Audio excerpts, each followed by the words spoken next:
This is Joe Bazaralian of Chatham Township. There should not be apartments built along River Road. The development proposal before us is an ecological disaster. The proposal makes a mockery of the township's master plan. Meanwhile, we as a township have the authority to develop appropriate land in our township center commercial zone. Let us strongly support affordable housing in Chatham Township when it is consistent with a clear reading of our master plan and a 21st century conscience. I am a strong supporter of affordable housing in Chatham Township in the right location. Destroying precious forests for any apartment buildings makes no sense, not when it's on steep slopes pointing into our Passaic River, which is our water supply. Forests clean our water and clean our air. Those forests in that corridor are part of our master plan greenway, a designated greenway which is supposed to remain green. It is very destructive to build in that environment when we have flat, underutilized land right in our township center, which is so much more convenient and economical for new residents to live. If you look at that parcel of land outlined in red, you can see the big blue arrows, the direction of water flow toward our Passaic River.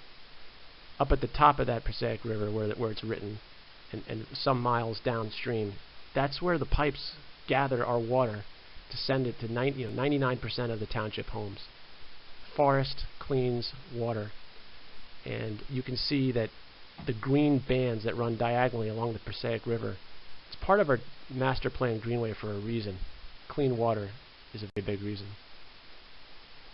In the proposed development, that red block is in the middle of our longest greenway that's expressly designated in our master plan to remain green. Section 6 of the open space element of our master plan says Passaic River Park, letter I in the lower left-hand corner, to the letter J is our greenway. All those colored parcels in between those green dashed lines, that's the greenway, and that's how much preservation of land we've already done there, proving how important our township has always felt that greenway is. We have preserved land there in the last 30 years. We have not developed and destroyed land there. We have to respect the planning that's been done. It makes sense. We've invested a great deal in permanently protecting land in that corridor. Each green star in that greenway is a parcel that has been protected by our town, our county, or by nonprofits. There is a plan, and it is not to build apartments there. Just here's an example of what we mean when we preserve land, meaning it should not be developed. Here's an example of a preservation agreement, and the highlighted in yellow, steeply sloped and heavily wooded, significant environmental values, should be protected from development, is part of our open space plan. The township even wanted the right to construct a nature trail along that ridge. That is what our master plan is about. Building apartments there destroys this value that we've held so strongly for so many years. In the back of our master plan, there's a ranking system for deciding what land to preserve as open space. That parcel that the township is thinking of developing or destroying the ecology of scores a 23, according to the metrics of our master plan. That's even higher than some land we've actually preserved. And that's certainly way too high to develop into dense development. Our master plan ranks out what we should preserve, and it ranks higher, even higher than land we've already preserved. This is the state master plan. The purple is the metro planning area.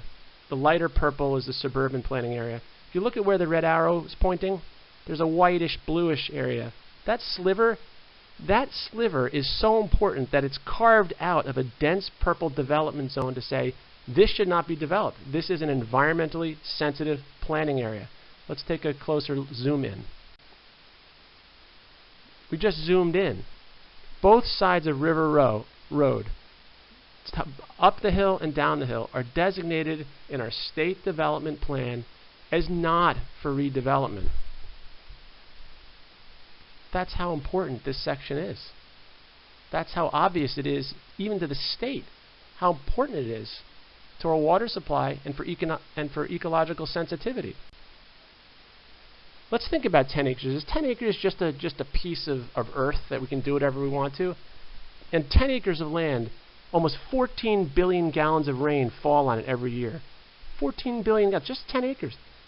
That becomes our drinking water, and the best way to get it clean is to let it fall into forest and let biological activity clean it before it goes into the river, nice and slowly. There are about 1,000 trees on every 10-acre parcel of wooded land, and thousands of saplings. Hundreds and hundreds of those would fall and would never do their work if we build this. There are about 1,000 tons of carbon stored in 10 acres of forest.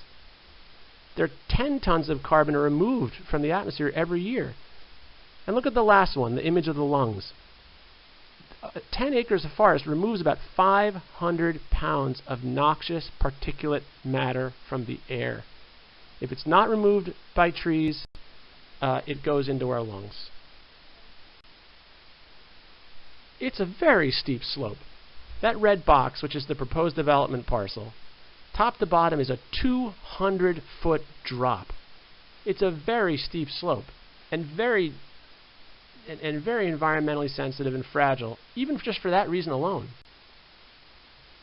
This is from the Banish report. The red is extremely steep slope.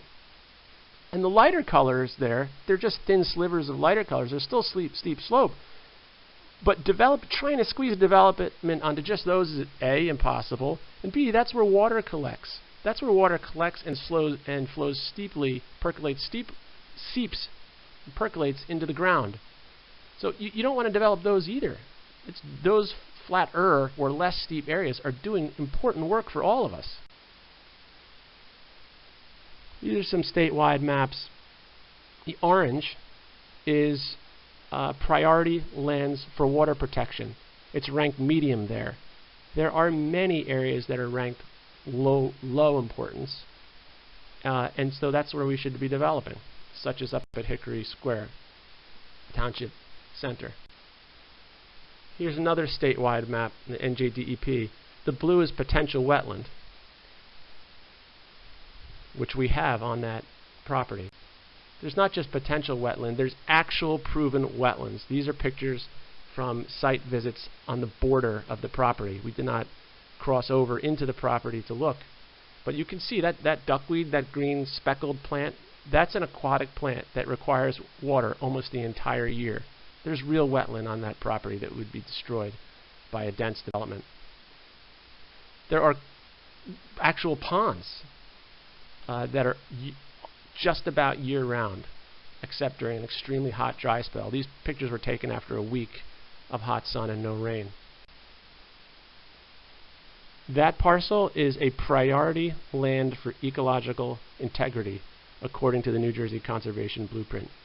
There aren't many of those medium areas, medium importance areas, but there are plenty of low important areas, such as the flat, mostly built out commercial space and the townships downtown. Just as importantly, that parcel is critical for the connectivity of ecological lands. Those black dotted lines show that wildlife travels from our Great Swamp to our Passaic River, which are two different habitats, but they need to go back and forth between them, and that parcel is one of the key interconnectors. Animals of all kinds want to go from forest to forest, and there are very few connections left between those two areas, our two most important areas. Connectivity is critical for all animals, especially for the New Jersey state endangered bobcat, which is shown here, photographed behind 516 River Road, a stone's throw from the proposed development. Photographs were taken twice. Bobcats are famously shy, difficult to film, let alone twice, which they are filmed here. They require large, interconnected natural areas to survive, and they're state endangered. Removing that link is would really be a travesty to all that we're standing up for in the 21st century. There is so much wildlife within just a couple hundred meters of that property and on that property. This is a family of fox kits that was photographed just 800 yards from that site. Sure that we have a lot of fox around Chatham Township, but there are few places where foxes can raise a family, and if you basically destroy the ecology of that one big parcel, you're basically cutting back the homes for these gentle and very helpful animals. One of the neighbors of the property counted an extraordinary 87 different bird species in that backyard, which is absolutely adjacent to the property we are thinking of turning into apartment buildings. Average backyard in Chatham Township, you might see 15 or 20 birds, different birds. But more incredibly, 6 of those birds that were identified are New Jersey state threatened or endangered birds, and they're listed here. One of the residents, a teenager, is a photography aficionado, and these are pictures she took as a next door neighbor to that parcel. We don't see these birds every day. These are beautiful animals which need that important habitat to survive. Destroying that precious piece of land and all the value and benefits it gives us makes absolutely no sense and breaks our master plan, especially when you consider that you can develop on flat land in our town center. That would contain none of the devastating drawbacks of developing of the other location. No devastating drawbacks for water quality, air quality, threatened wildlife, and precedent. A town center apartment location is convenient and efficient for all residents, current residents and for the new residents who would live there. It would take cars off the road. And it's quicker and easier to build to satisfy our important affordable housing obligation. A downtown location for apartments is the clear choice for existing and new residents and all of us who use water and use the air that a forested, sloped, wet, connected property produce. If we don't protect our water supply and our land and our forest, no one will. It is up to us, and it is our choice. Just 2 weeks ago, there was a development proposal for 140 units of housing in Long Hill, for which there was no stormwater management plan provided. They proposed adding the stormwater from that property, which picks up mud and other pollutants, to be directly discharged into the Passaic River. That would be a pollution of our drinking water. Up and down the Passaic River, people are doing good things and people are doing bad things. And bad things are still being done. So it's up to us to do the right thing. We do have a choice. We're the residents. And as elected officials and appointed officials, we have a choice. This is our town. And this is our environment. This is our time on earth to make the right choice. That's the end of my presentation.